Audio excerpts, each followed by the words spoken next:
గత ప్రభుత్వం రాష్ట్రాన్ని అప్పుల కుప్పగా మార్చిందని ముఖ్యమంత్రి చంద్రబాబు ఆగ్రహం వ్యక్తం చేశారు. వైఎస్ఆర్సీపీ పాలనలో 9,74,000 కోట్లకు పైగా రుణభారం పెరిగిందంటూ ధ్వజమెత్తారు. ప్రభుత్వ ఆస్తుల్ని తాకట్టు పెట్టారని, స్థానిక సంస్థల నిధులను మళ్లించారని మండిపడ్డారు. గత పాలకుల అసమర్థ నిర్ణయాలతో రాష్ట్ర ఆదాయం తగ్గి అప్పులు పెరిగాయన్నారు. గత ప్రభుత్వంలో జరిగిన ఆర్థిక అవకతవకలపై చంద్రబాబు అసెంబ్లీలో శ్వేతపత్రం విడుదల చేశారు. 2019-24 మధ్య రాష్ట్రంలో భారీగా జరిగిన ఆర్థిక నిర్వహణ లోపాలపై శ్వేతపత్రాన్ని ఏపీ సీఎం చంద్రబాబు నాయుడు నేడు సభ ముందు ఉంచారు. 5 ఏళ్ల పాటు పట్టిసీమను ఆపరేట్ చేయలేదని వెల్లడించారు. గోదావరి ఉన్నంత వరకు ఈ ప్రాంతానికి నీటి ఎద్దడి రాకూడదన్నారు. అయితే ఆ పరిస్థితి కూడా తెచ్చిన వ్యక్తి నాటి పాలకుడని పేర్కొన్నారు. పోలవరం 15,364 కోట్లు ఖర్చు చేశామని, అదే టీడీపీ అధికారంలో కొనసాగి ఉంటే ఈ పాటికే ప్రాజెక్టు ఆపరేషన్లో ఉండేదన్నారు. కేంద్రం వేసిన ఎక్స్పర్ట్ కమిటీ ఇచ్చిన రిపోర్టు ఆధారంగా ప్యారలల్గా కొత్త డయాఫ్రమ్ వాల్ నిర్మించాలని అత్యవసర కేబినెట్లో నిర్ణయం తీసుకున్నామన్నారు. దీంతో 990 కోట్లు దీనికోసమే ఖర్చు చేయాల్సి వస్తోందని చంద్రబాబు పేర్కొన్నారు. 2014-19 మధ్య తలసరి ఆదాయం 13.2% పెరిగిందన్నారు. 2019 ప్రారంభం నుంచి ఇప్పటికీ చాలా అధ్వాన్నమైన పరిస్థితికి వచ్చామని చంద్రబాబు పేర్కొన్నారు. 5.7% వ్యవసాయ గ్రోత్ రేటు 5 ఏళ్లలో తగ్గిపోయిందన్నారు. సర్వీస్ సెక్టార్ సుమారు 2% తగ్గిందన్నారు. గ్రోత్ రేటు 3% తగ్గిపోయిందన్నారు. పవర్ సెక్టార్లోనే 1,29,000 కోట్లు అప్పులు చెల్లించాల్సిన పరిస్థితి వీరి నిర్వాహకం వల్ల వచ్చిందన్నారు. సెంట్రల్ స్టాండర్డ్ స్కీములు ఉపయోగించుకోకుండా ఉండటంతో నిధులు నిలిచిపోయాయన్నారు. వరుసగా విద్యుత్తు, ఆర్టీసీ, ట్యాక్సులు, ఇసుక, చెత్త పన్నులు కూడా వేశారన్నారు. ఇప్పటి వరకు 9,74,000 కోట్లు అప్పయిందన్నారు. ఇది నేటికి ఉన్న రాష్ట్ర అప్పని చంద్రబాబు తెలిపారు. దీంతో తలసరి అప్పు 1,44,336 రూపాయలకు చేరిందన్నారు. ఇది టీడీపీ హయాంలో 74,790 ఉండేదన్నారు. దీంతో అప్పు వైసీపీ పాలనలో డబుల్ అయిందని చంద్రబాబు పేర్కొన్నారు. ఒకసారి ఈ అసెంబ్లీ ద్వారా రాష్ట్ర ప్రజలందరికీ విజ్ఞప్తి చేస్తున్నా, ఎందుకు ఈ విధంగా జరిగింది అనుకున్నప్పుడు రాష్ట్ర విభజన మనకు కొంత నష్టం కలిగించింది. ఆ రాష్ట్ర విభజన కూడా అధిగమించడానికి మనం ఆ రోజు అనేక కార్యక్రమాలు ఆలోచించి తెలంగాణ రాష్ట్రానికి ఏవైతే అడ్వాంటేజ్ వచ్చాయో మనం అవన్నీ కూడా ఏ విధంగా అధిగమించాలి, ఏ విధంగా ఇక్కడ ఒక ఎకో సిస్టమ్ క్రియేట్ చేసుకోవాలని ఆలోచించాం. కానీ 1924 విభజన కంటే తీవ్రమైన నష్టం రాష్ట్రానికి జరిగింది. కోలుకోలేని దెబ్బ తగిలింది.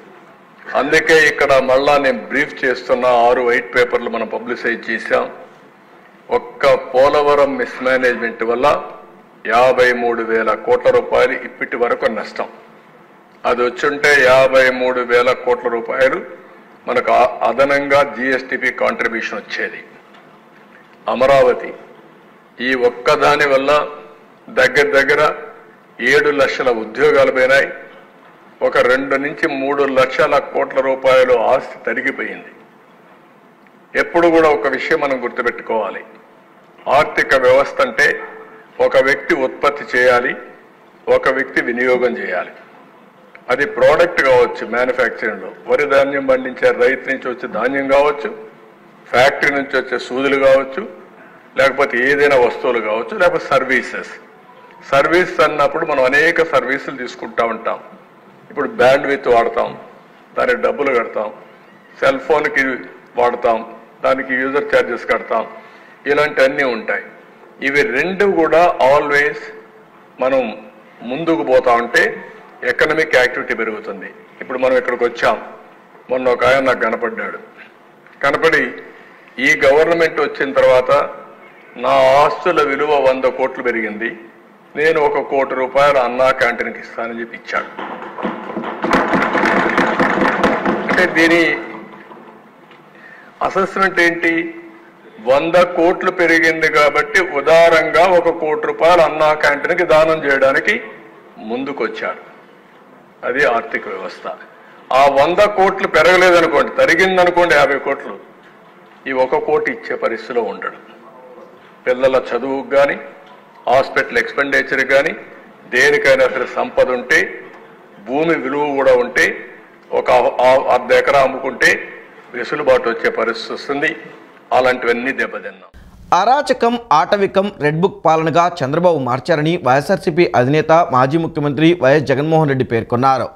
అధికారంలోకి వచ్చిన కొత్త ప్రభుత్వం ఎన్నికల సమయంలో ఇచ్చిన వాగ్దానాలు అమలు చేయకుండా వైట్ పేపర్ల పేరుతో దుష్ప్రచారం మొదలుపెట్టిందని, ఈ వైట్ పేపర్లు అన్నీ కూడా అబద్ధాలేనని ధ్వజమెత్తారు.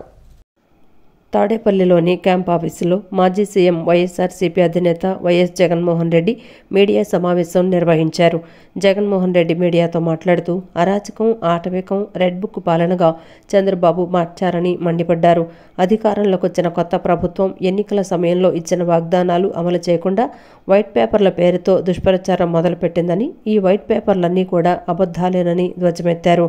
రాష్ట్రంలో ప్రజలు బయటకు రాకుండా, ప్రశ్నించకుండా హత్యా రాజకీయాలు చేస్తున్నాడని, అలా వారిని భయపెడుతున్నాడన్నారు. అలాంటి భయానక పరిస్థితులు రాష్ట్రంలో ఉన్నాయన్నారు. చంద్రబాబుకు ఒక మోడ్ ఆఫ్ ఆపరెండిస్ ఉంటుంది. అది ఒక వంచన, దగ, మోసం అని జగన్ విమర్శించారు. ఒక మనిషిని అప్రదిష్ట పాలు చేయటం, ప్రచారం చేసుకోవటం చంద్రబాబుకు అలవాటని ధ్వజమెత్తారు.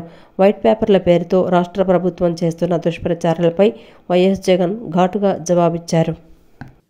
అసలు ఏ రకంగా జరుగుతా ఉందంటే, ఇప్పుడు ఆ స్లైడ్ ఏమో, ఆ రెడ్ బుక్ సైడ్ ఇది చూడండి ఒకసారి, సైడ్ ఒకసారి మీరు చూడండి, హోర్డింగ్ చూడండి ఒకసారి. ముఖ్యమంత్రి కొడుకు, మంత్రి, కేబినెట్ లో మంత్రి ఏకంగా రెడ్ బుక్ అని చెప్పి తాను హోర్డింగ్ పెట్టి రాష్ట్ర వ్యాప్తంగా ఈ హోర్డింగ్ ను పెడితే ఏం మెసేజ్ పంపిస్తా ఉన్నాం మనం పోలీసులకు? నా లెవెల్లో మొదలు పెడుతున్నాము, మేము హత్యలు చేస్తాము, అత్యాచారాలు చేస్తాము, ఆస్తులు ధ్వంసం చేస్తాము, గొడవలు చేస్తాము, పోలీసులు ప్రేక్షక పాత్ర వహించాల్సిందే అని చెప్పినట్టు కాదా? ఎవరైనా కంప్లైంట్ చేస్తే, కేసులు పెడితే మీ తోలు తీస్తా అని చెప్పి పోలీసులు చెప్పినట్టు కదా?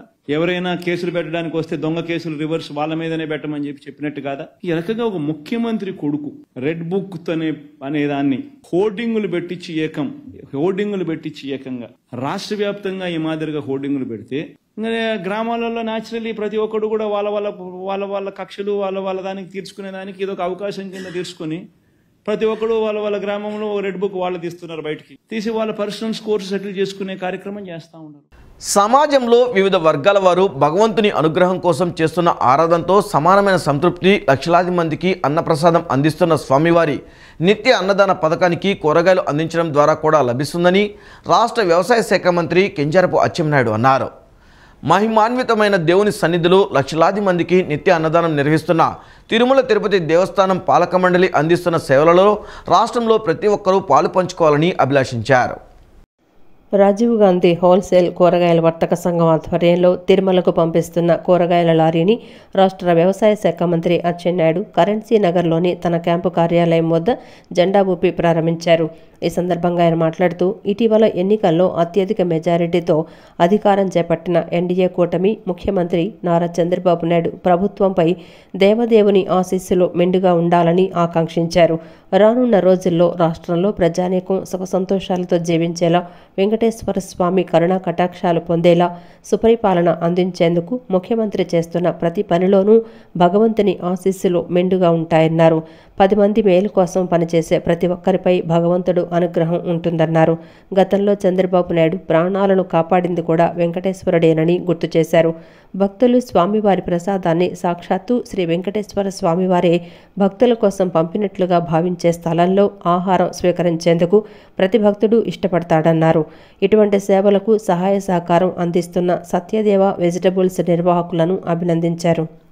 అనంతరం ధార్మిక కార్యక్రమాల నిర్వాహకులు మరడ నాగేంద్ర మాట్లాడుతూ, దివంగత ధార్మికవేత్త మండవ కుటుంబరావు 2004లో ప్రారంభించిన ఈ మహోజ్వల కార్యక్రమం ఆయన మరణానంతరం ఎంతోమంది సేవా తత్పరుల దాతృత్వంతో నిర్విఘ్నంగా కొనసాగిస్తున్నట్లు తెలిపారు.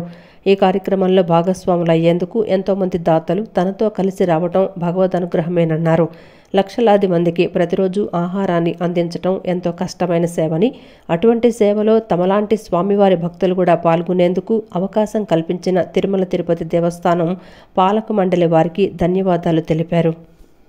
బెజవాడ ఇంద్రకీలాద్రి శ్రీ దుర్గా మల్లేశ్వర స్వామివార్ల దేవస్థానంలో ఆషాఢ మాసోత్సవాలు వైభవపేతంగా జరుగుతున్నాయి. ఆషాఢ మాసాన్ని పురస్కరించుకుని పెద్ద సంఖ్యలో భక్తులు తరలివచ్చి మహామండపం 6వ అంతస్తులోని ఉత్సవమూర్తి వద్ద అమ్మవారికి ఆషాఢ సారె సమర్పించారు. మహిళలు, భక్తులు అత్యంత భక్తి శ్రద్ధలతో దుర్గమ్మ నామస్మరణలు చేస్తూ అమ్మవారి దర్శనం చేసుకుని అర్చకుల ఆశీర్వచనం తీసుకుంటున్నారు. నగరంలోని ఇంద్రకీలాద్రి కొండపై ఆషాఢ మాసోత్సవాలు కన్నుల పండుగగా సాగుతున్నాయి. ఆషాఢమాసం, అందులోనూ ఇవాళ శుక్రవారం కావడంతో ఇంద్రకీలాద్రికి మహిళా భక్తులు పెద్ద ఎత్తున పోటెత్తుతున్నారు. మంగళ వాయిద్యాల నడుమ జగన్మాతను తమ ఇంటి ఆడపడుచుగా భావించి ఆషాఢ సారె సమర్పిస్తున్నారు. చీర, పసుపు, కుంకుమ, గాజులు సమర్పిస్తున్నారు. ఇంద్రకీలాద్రిపై కొలువై ఉన్న దుర్గమ్మకు పలు భక్త బృందాలు ఆషాఢ సారెను సమర్పించాయి. విజయవాడ నగరంలో తెలుగు రాష్ట్రాల నుంచి భారీ సంఖ్యలో భక్త బృందాలుగా తరలివచ్చి అమ్మవారిని దర్శించుకుంటున్నారు. ఆగస్టు 4వ తేదీ వరకు అమ్మవారికి ఆషాఢమాసం సారె అందచేయనున్నారు. ఈ క్రమంలోనే అమ్మవారికి ఆషాఢం సారె సమర్పించడానికి భారీగా భక్తులు తరలివస్తున్నారు. అమ్మవారికి సారె సమర్పించేందుకు వస్తున్న భక్తులకు ఈవో కేఎస్ రామారావు ఆలయ మర్యాదలతో స్వాగతం పలుకుతున్నారు. అమ్మవారిని దర్శించుకున్న అనంతరం మహామండపం 6వ అంతస్తులో ఉత్సవమూర్తి వద్ద సారెను సమర్పిస్తున్నారు. అనంతరం వారికి అర్చకులు ఆశీర్వచనం అందజేస్తున్నారు. అమ్మవారికి పవిత్ర సారె సమర్పించుటకు విచ్చేయి భక్తుల రద్దీ దృష్ట్యా భక్తులకు ఎటువంటి అసౌకర్యం కలగకుండా ఏర్పాట్లను ఆలయ అధికారులు పర్యవేక్షిస్తున్నారు. నిత్య ఆర్జిత సేవలైన స్వామివారి అభిషేకం, అమ్మవారి ఖడ్గమాలార్చన, లక్ష కుంకుమార్చన, శ్రీచక్ర నవావరణార్చన, చండీ హోమం, శాంతి కళ్యాణం, ఇతర సేవలనందు భక్తులు విశేషంగా పాల్గొని అమ్మవారిని, స్వామివారిని భక్తి శ్రద్ధలతో దర్శించుకుంటున్నారు. 78వ స్వతంత్ర దినోత్సవ వేడుకలను ఘనంగా నిర్వహించేందుకు ఇందిరాగాంధీ మున్సిపల్ స్టేడియంలో అధికారులు సమన్వయంతో ఏర్పాట్లను చేయాలని జిల్లా కలెక్టర్ డాక్టర్ జి సుజనా తెలిపారు. గతంలో నిర్వహించిన వేడుకలలో ఎదురైన లోటుపాట్లను గుర్తించి పునరావృతం కాకుండా జాగ్రత్తలు తీసుకోవాలన్నారు. ఏర్పాట్లపై జిల్లా అధికారులకు అప్పగించిన బాధ్యతలను సక్రమంగా నిర్వహించాలని కలెక్టర్ సుజనా తెలిపారు. ఆగస్టు 15వ తేదీన స్థానిక ఇందిరాగాంధీ మున్సిపల్ స్టేడియంలో నిర్వహించనున్న 78వ స్వాతంత్ర దినోత్సవ కార్యక్రమానికి చేయవలసిన ఏర్పాట్లను జిల్లా collector J Sarojana, AP SP DIG B Rajakumari, నగర police commissioner SV Rajasekhar Babu, municipal commissioner HM ధ్యానచంద్రాలతో కలిసి పరిశీలించారు. ఈ సందర్భంగా జిల్లా కలెక్టర్ మాట్లాడుతూ ఆగస్టు 15వ తేదీన రాష్ట్ర స్థాయి స్వాతంత్ర దినోత్సవ వేడుకలను ఇందిరాగాంధీ మున్సిపల్ స్టేడియంలో నిర్వహించనున్నారన్నారు. ఈ కార్యక్రమానికి రాష్ట్ర ముఖ్యమంత్రి, గవర్నర్తో పాటు రాష్ట్ర మంత్రులు, ఉన్నతాధికారులు వేడుకలలో పాల్గొంటారన్నారు. స్వాతంత్ర్య వేడుకల సందర్భంగా ఏర్పాట్లను సకాలంలో పూర్తి చేసేలా సంబంధిత శాఖల అధికారులు చర్యలు తీసుకోవాలన్నారు. పోలీసు, నగరపాలక సంస్థ, రెవెన్యూ, ఆర్&బి, ట్రాన్స్కో, ఫైర్ సంబంధిత శాఖల అధికారులు సమన్వయంతో స్వాతంత్ర దినోత్సవ వేడుకల ఏర్పాట్లను ప్రారంభించాలన్నారు. ప్రత్యేకంగా వాట్సాప్ గ్రూపును క్రియేట్ చేసి స్టేడియంలో చేస్తున్న ఏర్పాట్లను ఎప్పటికప్పుడు అప్లోడ్ చేసేలా చర్యలు తీసుకోవాలన్నారు. గతంలో నిర్వహించిన వేడుకలలో ఎదురైన లోటుపాట్లను గుర్తించి పునరావృతం కాకుండా జాగ్రత్తలు తీసుకోవాలన్నారు. ఏర్పాట్లపై జిల్లా అధికారులకు అప్పగించిన బాధ్యతలను సక్రమంగా నిర్వహించాలని కలెక్టర్ సృజన తెలిపారు. శాసన మండలిలో కాంట్రాక్ట్ ఉద్యోగులను రెగ్యులరైజేషన్ చేయాలని ఆర్థిక శాఖ మంత్రిని కోరినట్లు పీడీఎఫ్ ఎమ్మెల్సీలు లక్ష్మణరావు, ఐ వెంకటేశ్వరరావు తెలిపారు. గత ప్రభుత్వం 10,000 మందిని కాంట్రాక్ట్ ఉద్యోగులుగా తీసుకున్నారని, 7,000 మందిని మాత్రమే రెగ్యులరైజేషన్ చేశారని, మిగిలిన 3,000 మంది కాంట్రాక్ట్ ఉద్యోగులను రెగ్యులరైజేషన్ చేయాలని కోరామని అన్నారు. యూనివర్సిటీలో 5,000 పోస్టులు వెంటనే భర్తీ చేయమని కోరగా మంత్రి కేశవ్ పరిశీలిస్తామని సానుకూలంగా స్పందించారన్నారు. రాష్ట్రంలో మహిళలు, యువతలపై జరిగిన అత్యాచారాలు, హత్యలు జరిగాయని, ఘటన జరిగిన తర్వాత బాధితులను, కుటుంబాలను పరామర్శించడం, నిందితులను శిక్షించడం చాలా ముఖ్యమని అన్నారు. విద్యాశాఖలో విద్యా కానుకలు అందించాల్సిన అవసరం ఉందని శాసన మండలిలో కోరడం జరిగిందని, విద్యార్థులకు అందించే కిట్స్లలో పార్టీ రంగులు ఉండవని మంత్రి లోకేష్ తెలియజేశారని, ఇది చాలా మంచి నిర్ణయమన్నారు. కాంట్రాక్ట్ ఉద్యోగుల రెగ్యులరైజేషన్ గురించి ఆర్థిక మంత్రితో మాట్లాడటం జరిగింది. కాంట్రాక్ట్ ఉద్యోగుల్ని రెగ్యులరైజేషన్ చేయడానికి గత ప్రభుత్వం చట్టం చేసి, ఆ చట్టానికి అనుగుణంగా జీవో నెంబర్ 114 విడుదల చేశారు. అప్పుడు ఆనాడు అంటే 2023 చివరిలో 10,200 మంది కాంట్రాక్ట్ ఉద్యోగుల్ని రాష్ట్ర వ్యాప్తంగా గుర్తించారు. కానీ కేవలం 3,000 మందిని మాత్రమే రెగ్యులరైజేషన్ చేశారు. మిగిలిన 7,000 మంది కూడా మిగిలిపోయారు. వీరిలో 5,000 మంది మరి అధ్యాపకులే ఉన్నారు, జూనియర్ లెక్చరర్లు, పాలిటెక్నిక్ లెక్చరర్లు, డిగ్రీ లెక్చరర్స్. అందువల్ల ఈరోజు ప్రశ్నోత్తరాల సమయంలో ఈ కాంట్రాక్ట్ ఉద్యోగుల రెగ్యులరైజేషన్ కోసం ఆర్థిక మంత్రి పయ్యావుల కేశవ్ గారి దృష్టికి తీసుకెళ్లడం జరిగింది. ఆయన అన్ని విషయాలు పరిశీలించి ఈ రెగ్యులరైజేషన్ ప్రతిపాదనలు తయారు చేస్తామని ఆయన హామీ ఇచ్చారు. బాలికల మీద అత్యాచారాలు, హత్యలు జరిగిన ఘటనలు వెలుగులోకి వచ్చాయి. దీని మీద ఈ సభ చర్చించాలని చెప్పి వాయిదా తీర్మానం ఇవ్వడం జరిగింది. వాయిదా తీర్మానం తిరస్కరించినా మేము చెప్పదలిచింది ఏమిటంటే, నంద్యాల జిల్లా మచ్చుమరి గ్రామంలో 3వ తరగతి విద్యార్థి మీద 7, 8 తరగతుల విద్యార్థులు అత్యాచారం చేసి హత్య చేశారు. ఆ శవాన్ని కూడా కనపడకుండా అబ్బాయిల తల్లిదండ్రులు మాయం చేసిన పరిస్థితి ఉంది. అలాగే పశ్చిమ గోదావరి జిల్లాలో చేబ్రోల్లో 8 సంవత్సరాల విద్యార్థిని 30 సంవత్సరాల గ్యాస్ అత్యాచారం చేయడం జరిగింది. అలాగే తిరుపతిలో 8 సంవత్సరాలు మరి చిన్నారి పైన బీహార్ వాసి, అలాగే అనకాపల్లి, విజయనగరం ఇట్లాంటి ఘటనలు జరిగినాయి. ఇక్కడ విషయం ఏంటంటే, ఇదేమి కొత్త వార్త ఏమీ కాదు. రాష్ట్రం నలుమూలలా ఇట్లాంటి ఎల్లప్పుడూ కూడా ఎవరి పాలన జరుగుతున్నటువంటి పరిస్థితి ఉన్నది. అయితే జరగకుండా యంత్రాంగం ఎలర్ట్ గా ఉండడం, పౌర సమాజాన్ని ఎడ్యుకేట్ చేయటం అనేటువంటిది, బాలికలను ఎడ్యుకేట్ చేయటం, కుటుంబ పరంగా పాలనా పరంగా జరగాల్సిన విషయాలు ఒక రకం. ఘటన జరిగిన తర్వాత ప్రభుత్వ పరంగా బాధితులను పరామర్శించడం కానీ, వాళ్ళను ఆదుకోవడం కానీ, అనంతరం దోషులను శిక్షించే పని చేయటం అనేది కూడా. అసెంబ్లీకి రావాలి జగన్, కావాలి జగన్ అన్నదే మా నినాదం అంటూ టీడీపీ ఎమ్మెల్యే ఆదిరెడ్డి వాసు ఎద్దేవా చేశారు. అసెంబ్లీ మీడియా పాయింట్ దగ్గర మాట్లాడుతూ, జగన్కి చిన్న మెదడు కూడా పోయిందని, అసెంబ్లీకి రాకుండా వచ్చి కనీస వివరణ ఇవ్వకుండా ఢిల్లీలో చిత్ర విచిత్ర విన్యాసాలు చేశారని ఫైర్ అయ్యారు. శ్వేతపత్రం గురించి మాట్లాడమంటే శ్వేత ఎవరని అడిగే రకాలు వైకాపా నేతలంటూ ఎద్దేవా చేశారు. క్రైమ్ క్యాపిటల్, గంజాయి క్యాపిటల్గా మార్చిన రాష్ట్రాన్ని తిరిగి నిలబెట్టే కృషి చేస్తున్నామని తెలిపారు. వైకాపా బిస్కెట్లకు ఆశపడి మాజీ ఇంటెలిజెన్స్ చీఫ్ పిఎస్ఆర్ ఆంజనేయులు తనను పార్టీ మారమని ఎంతో ఒత్తిడి తెచ్చారని చెప్పారు. అసెంబ్లీకి జగన్ వస్తేనే బాగుంటుందని, అసెంబ్లీకి రావాలి జగన్, కావాలి జగన్ అన్నదే మా నినాదమని చెప్పారు. మీరు పెట్టిన పెంట మొత్తం ఇప్పుడు ఏ స్థాయిలో ఉందంటే, అసలు ఎటు నుంచి ఎటు వెళ్తే అసలు ఏం వస్తుందా అన్నట్లు ఉన్నాయి. ఇప్పుడు చంద్రబాబు నాయుడు గారు ప్రెజెంటేషన్ ఇస్తా ఉంటే మాకు అర్థం కావట్లేదు. ఫిజికల్ డెఫిసిట్ ఏంటి, ఎంత ఉంది, ఇది ఇప్పటికీ పరిస్థితి. ఇంకా కొన్ని బిల్స్ ఆన్లైన్ చేయలేదు, పేబుల్ బిల్స్, ఇవన్నీ కొన్ని ఇంకా నిజాలు బయటికి రావట్లా. ఒక్కొక్క శాఖల దగ్గర నుంచి వాస్తవ పరిస్థితులు తెప్పించుకుంటా ఉన్నారు. ఇవన్నీ కూడితే ఏ విధంగా వెళ్తుందో నెంబర్ అర్థం కాని పరిస్థితి కాబట్టి ఓటాన్ అకౌంట్ మీద వెళ్తా ఉన్నారు. ఇంత అపార అనుభవం కలిగిన చంద్రబాబు నాయుడు గారు తెలీదా? నువ్వు చెప్పాలా ఇవన్నీ? 52 రోజుల్లో ఈ రాష్ట్రం ఏ డైరెక్షన్ లో వెళ్తుంది అంటున్నాడు. డైరెక్షన్ లెస్ గా చేసేసిన ఈ స్టేట్ ని ఒక డైరెక్షన్ వైపు తీసుకెళ్తా ఉంది చంద్రబాబు నాయుడు గారు. ఈ రోజు ఏం చూసినా గంజాయి ఎక్కడ దొరికిన భారతదేశంలో అది ఎక్కడ చూసినా ఈస్ట్ గోదావరి, రంపచోడవరం గంజాయి క్యాపిటల్ గా చేసేసాడు జగన్మోహన్ రెడ్డి వారి టీము. సిగ్గుతో తలదించుకునే వాళ్ళు ఎక్కడికి వెళ్ళినా క్రైమ్ క్యాపిటల్, గంజాయి క్యాపిటల్. ఇలాంటి పరిస్థితుల నుంచి రాష్ట్రాన్ని ఏ విధంగా మేము ముందుకు తీసుకెళ్లాలని మేము ఆలోచిస్తా ఉంటే నువ్వు ఇప్పటికీ కూడా నీ బుద్ధి మారదు. భారతదేశంలోని 150 కోట్ల మంది ప్రజలకు అన్నం పెట్టే వ్యవసాయ రంగాన్ని 30 కోట్ల మంది గ్రామీణ పేదలకు కేంద్ర బడ్జెట్లో భారీ కోత మిగిల్చారని పలువురు వక్తలు పేర్కొన్నారు. దేశవ్యాప్తంగా లక్షలాది మంది కౌలు రైతులను విస్మరించారన్నారు. ఎన్డీఏ ప్రభుత్వం కార్పొరేట్లకు ఎర్ర ఇత్వచి పరిచి రైతులు, పేదలకు తీవ్రమైన నష్టం చేకూర్చిందన్నారు.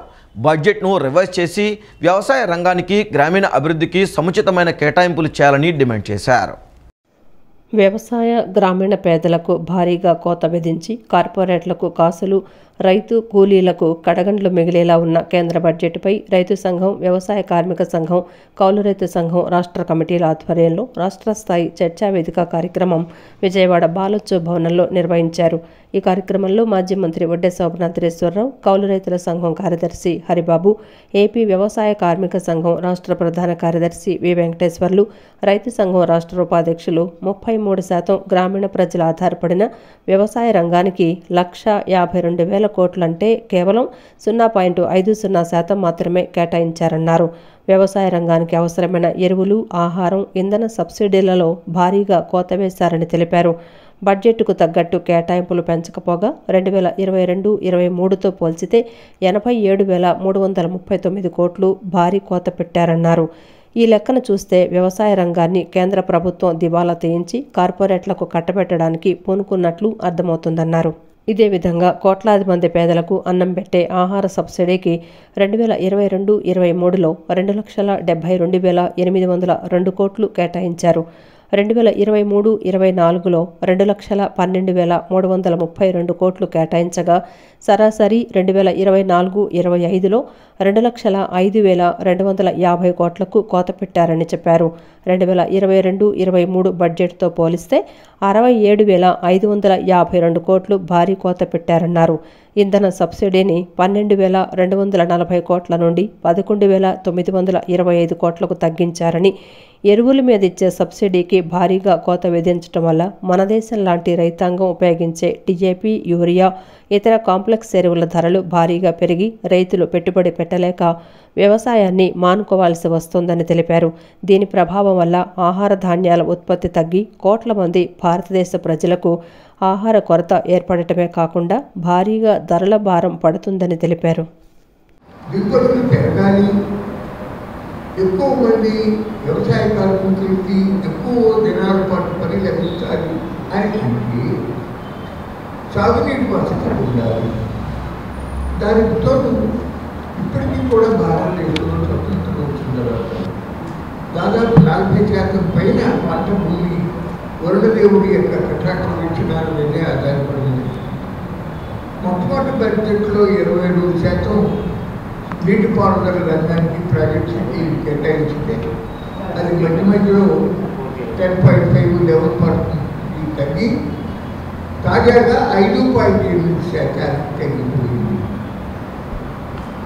దాదాపుగా ఇప్పుడు 20 ఏళ్ళు 15 ఏళ్ళు ప్రారంభించినటువంటి ఇరిగేషన్ పథకాలు అదేవిధంగా ప్రధానమంత్రి కిసాన్ నిధికి కూడా గతానికి ఇప్పుడు పోల్చుకుంటే 20% నిధులు తగ్గించాయి. అంటే మొత్తం మీద భారతదేశంలో ఈ కేంద్ర బడ్జెట్లో 160% మంది ఉన్నటువంటి గ్రామీణ రైతాంగాన్ని, పేదల్ని పూర్తిగా విస్మరించి కార్పొరేట్లకి ఎర్ర తివాచి పరిచి వ్యవసాయ రంగాన్ని ఘోరంగా దివాళా తీయించింది. అదేవిధంగా ఎన్నికల ముందు ప్రధానమంత్రి గారు ఎన్ని మాటలు చెప్పారో మనకు తెలుసు. బీజేపీ తిరిగి అధికారంలోకి వస్తే స్వామినాథన్ కమిషన్ సిఫారసులు అమలు చేసి 50+2 పెట్టుబడి మీద 50% అదనంగా లాభం చేకూర్చేలా రైతాంగానికి ఇస్తామన్నటువంటి మాట ఎక్కడ చేయలేదు. అదేవిధంగా నిన్న మనం తెలంగాణలో చూసాం, వ్యవసాయ రంగానికి 30% అంటే 2,81,000 కోట్ల బడ్జెట్లో 1,10,000 కోట్ల బడ్జెట్ని కేవలం వ్యవసాయ రంగానికే కేటాయించారు. 16లో రైతుల ఆదాయాన్ని రెట్టింపు చేస్తూ ఉన్నారు. 5 ఏళ్లలో 22కి అయిపోయింది ఆ పీరియడ్. దానికి సంబంధించి కూడా ఒక మాట మాట్లాడలే. అందువల్ల ఎంత పెద్ద ఎత్తున రైతాంగం వ్యవసాయం గిట్టుబాటు కావట్లేదు, ఆత్మహత్యలు పెరుగుతున్నాయి అనే అంశాన్ని ప్రభుత్వం దృష్టిలో తీసుకెళ్లడానికి పెద్ద ఎత్తున ఆందోళన చేసిన ఈ నేపథ్యంలో వచ్చిన బడ్జెట్ మరింత రైతుల్ని కక్షగట్టి కోతకోసి వాళ్ళ కేటాయింపులు తగ్గించే విధంగా ఉంది. కాబట్టి ఈ విషయాలన్నింటినీ కూడా ప్రభుత్వం మళ్ళా బడ్జెట్ని రివైజ్ చేసి వ్యవసాయ రంగానికి తగిన ప్రాధాన్యత ఇస్తే మంచిది. లేకపోతే ఎస్కేఎం నాయకులందరినీ ఇవాళ మన రాష్ట్రంలో ఉండే రైతు సంఘాల సమన్వయ కమిటీలోనూ అందరినీ పిలిచాం. వీళ్ళందరూ కూడా అభిప్రాయాలు తెలుసుకొని భవిష్యత్తులో ఈ బడ్జెట్కి వ్యతిరేకంగా పెద్ద ఎత్తున ఆందోళనకి సన్నద్ధం అవుతామని చెప్పేసి మీ ద్వారా తెలియజేస్తాం. అసెంబ్లీ జరుగుతుంటే జగన్ ఢిల్లీ పారిపోయాడని తెలుగుదేశం పార్టీ ఎమ్మెల్యే బొజ్జల సుధీర్ రెడ్డి ఎద్దేవా చేశారు.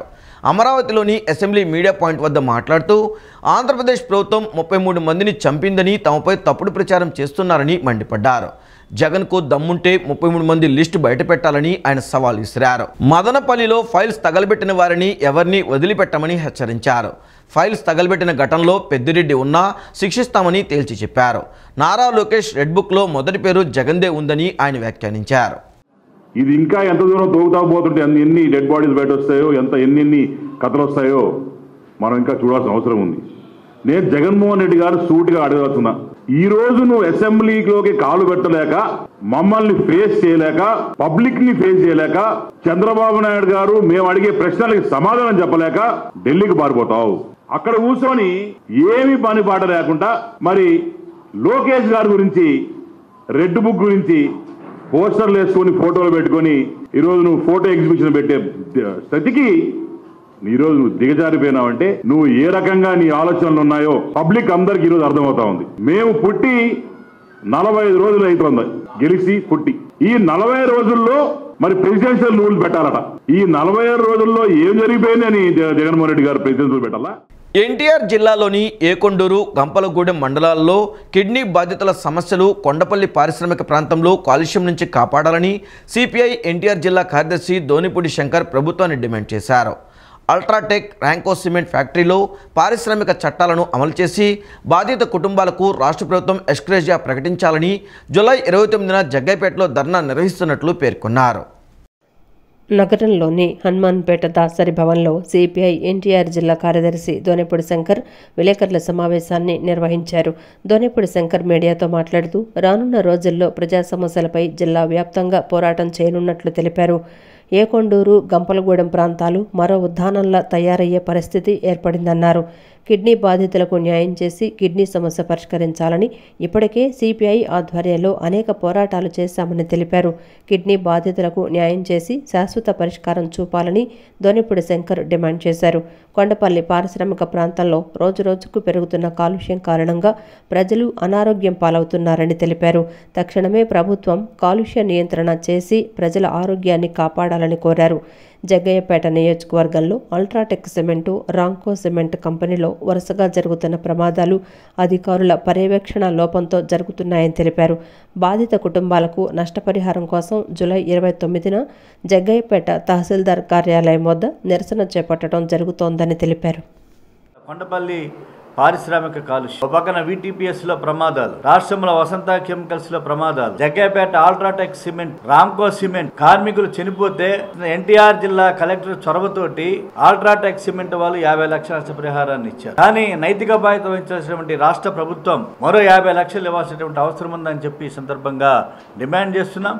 కాబట్టి 50 లక్షల రూపాయలు రాష్ట్ర ప్రభుత్వం నైతిక బాధ్యత వహించి ఎక్స్గ్రేషియా ప్రకటించాలని చెప్పి కోరుతూ రేపు సోమవారం 29వ తారీఖున జగ్గయ్యపేటలో ఇటు UltraTech Balaji cements, Ramco cements ఒక కార్మికుడు చనిపోవడం జరిగింది. 15 లక్షల రూపాయలు నష్టపరిహారం తెలుపుకోవడం జరిగింది. కాబట్టి వాళ్ళ వ్యత్యాసాలు వేలం వేస్తున్నారు. ప్రాణాలకు, కార్మికుల ప్రాణాలకు వెలగడుతున్నారు. పారిశ్రామిక చట్టాలు వర్తించవు. పారిశ్రామిక కాలుష్యం, పర్యావరణాన్ని భంగపరిచేటువంటి చర్యలు, గ్రామాభివృద్ధికి, కార్పొరేట్ కంపెనీల అభివృద్ధికి కేటాయించిన నిధులు కైంకర్యం చేసేటువంటి పరిస్థితి. అధికార పార్టీ, ప్రతిపక్ష పార్టీ అన్నీ కూడా ఇక్కడ ఏకమే. విద్యార్థులకు చదువులు ఒక్కటే కాకుండా చేతి కళలపై శిక్షణ అందిస్తే మానసిక ఉల్లాసంతో పాటు మెదడు చురుగ్గా పనిచేస్తుందని విజయవాడ రాజీవ్ నగర్ గాయత్రి స్కూల్ ప్రిన్సిపల్ అభిలాష్ తెలిపారు. విద్యార్థుల్లో దాగి ఉన్న అసాధారణ ప్రతిభను వెలికి తీసేందుకు విద్యార్థులకు Meenakshi arts and craft society సంస్థ, పెడిలైట్ లాంటి సంస్థల సహకారంతో విద్యార్థులకు శిక్షణ అందిస్తున్నామని పేర్కొన్నారు. నగరంలోని రాజీవ్ నగర్ గాయత్రి పాఠశాల నందు Meenakshi arts and crafts welfare society, Pidilite, Hobby Ideas, Gayatri school సౌజన్యంతో విద్యార్థులు ఆర్ట్స్ అండ్ క్రాఫ్ట్స్పై శిక్షణా తరగతులను అందిస్తున్నారు. 1వ తరగతి నుంచి 10వ తరగతి విద్యార్థులకు సులభంగా చిత్రలేఖనం వేయటం పట్ల శిక్షణ పొందుతున్నారు. ప్రత్యేకంగా నియమించిన క్రాఫ్ట్ టీచర్ల పర్యవేక్షణలో విద్యార్థులు ఎంతో ఆసక్తితో శిక్షణ తీసుకుంటున్నారు. అనంతరం గాయత్రి స్కూల్ ప్రిన్సిపల్ అభిలాష్ మాట్లాడుతూ విద్యార్థులు ఆర్ట్స్ అండ్ క్రాఫ్ట్ మెటీరియల్ను బయట మార్కెట్లో కొనుగోలు చేయాలంటే తలకు మించిన భారం అవుతోందన్న ఉద్దేశంతో వారికి ఉచితంగా శిక్షణ అందిస్తున్నట్లు తెలిపారు.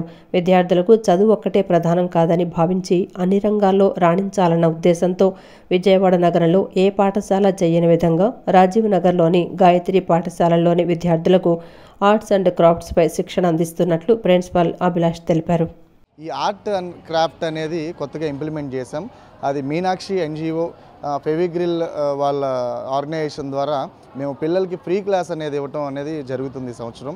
సో పిల్లల్లో ఏంటంటే చదువు మీద కొంతమందికి ఇంట్రెస్ట్ ఉంటుంది, ఆటల మీద కొంతమందికి ఇంట్రెస్ట్ ఉంటుంది.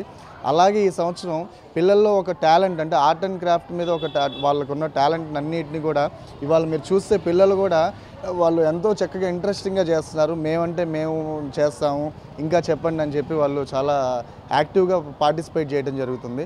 సో ఇలాంటి ఆర్ట్ అండ్ క్రాఫ్ట్ ఇలాంటివి పెట్టడం వల్ల ఏంటంటే పిల్లల్లో నైపుణ్యత అంతా పెరిగి వాళ్ళలో ఒక ఓన్ టాలెంట్, ఓన్ క్రియేటివిటీ అనేది పెరగడం అనేది జరుగుతుందని ఉద్దేశించి మేము ఈ స్కూల్లో ఈ 35th ఇయర్కి పిల్లలకి ఒక గిఫ్ట్ లాగా ఇచ్చి మాకు ఈ మీనాక్షి NGO వాళ్ళ ద్వారా మేము పిల్లలకి ఫ్రీ గిఫ్ట్ ఇస్తున్నామని గర్వంగా చెప్పుకుంటున్నాం.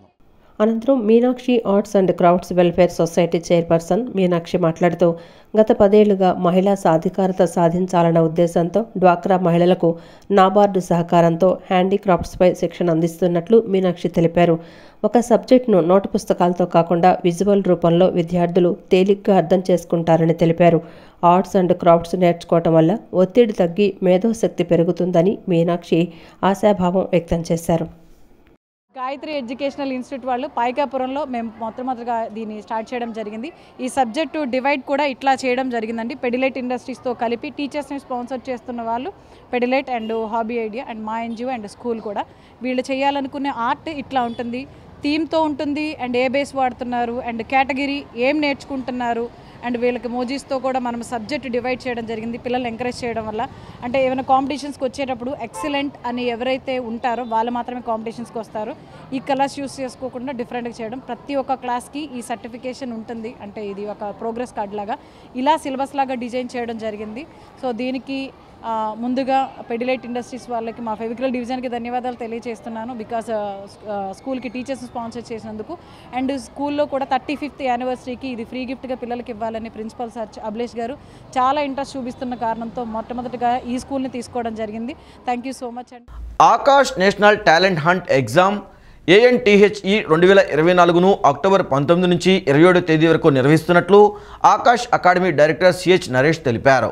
దేశవ్యాప్తంగా 26 రాష్ట్రాలు కేంద్రపాలిత ప్రాంతాల్లో ఈ పరీక్షను ఆన్లైన్ ఆఫ్లైన్ విధానంలో నిర్వహించనున్నట్లు వెల్లడించారు.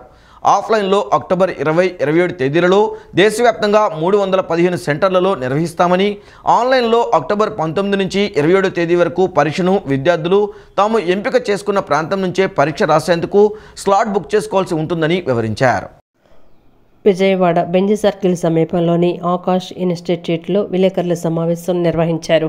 సమావేశంలో Aakash national talent hunt exam ANTHE 2024 బ్రోచర్ను Aakash academy director CH Naresh, Aakash academy operations head Arjun Vadde, area business head Ravikiran, branch head Seshadasu విడుదల చేశారు. 15 సంవత్సరాలు పూర్తయిన సందర్భంగా కేక్ కట్ చేశారు.